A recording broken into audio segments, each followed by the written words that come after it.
আসসালামু আলাইকুম। স্পোর্ট গুঞ্জনে আমি শরীফুল ইসলাম। কথা বলবো গতকালকে যে ম্যাচটি হয়েছে সেটা আসলে এটা কখনোই কাম্য ছিল না যে বার্সেলোনা তারা হারবে। এটা কোনোভাবেই কাম্য ছিল না যে বার্সেলোনা কালকে ইন্টার মিলানের সাথে হারবে।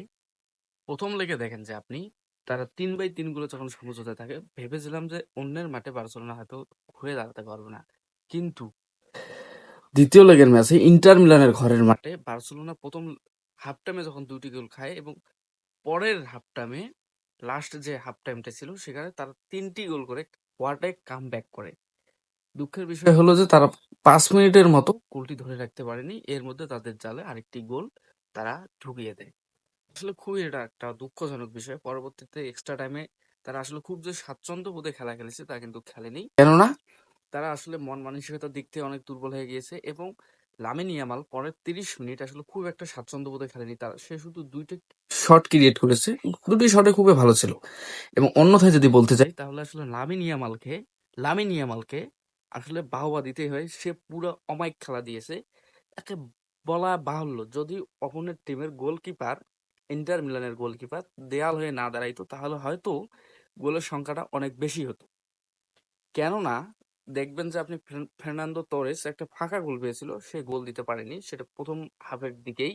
এবং পরবর্তীতে লামিন ইয়ামাল 1/1 একটা গোল দিতে পারেনি এবং অনেক সুযোগ ক্রিয়েট করছে, হিউজ পরিমাণ সুযোগ তারা পেয়েছে, হিউজ পরিমাণ, কিন্তু তারা গোল দিতে পারেনি।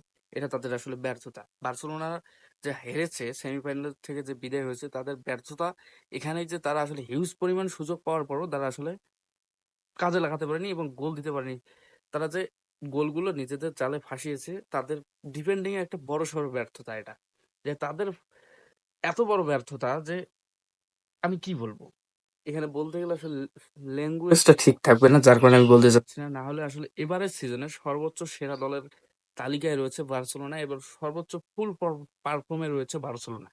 এই বার্সেলোনাকে এবার লা লিগা বলেন, ইউসিএল বলেন, তারা নির্দ্বিধায় তারা এবার এগুলো জয় করার মতো যোগ্য একটা টিম ছিল বার্সেলোনা। সেখানে তারা নিজেদের সামান্য ব্যর্থতা এই যে একটা ছিল, এই ব্যর্থতা থেকে তারা ফিরে আসলো এবং তাদের জন্য ইউসিএল এবারের জন্য বন্ধ হয়ে গেল। ইউসিএল এর পথ আর তাদের জন্য খোলা নেই, তারা বিদায়। এটা আসলে খুবই দুঃখজনক একটি বিষয়।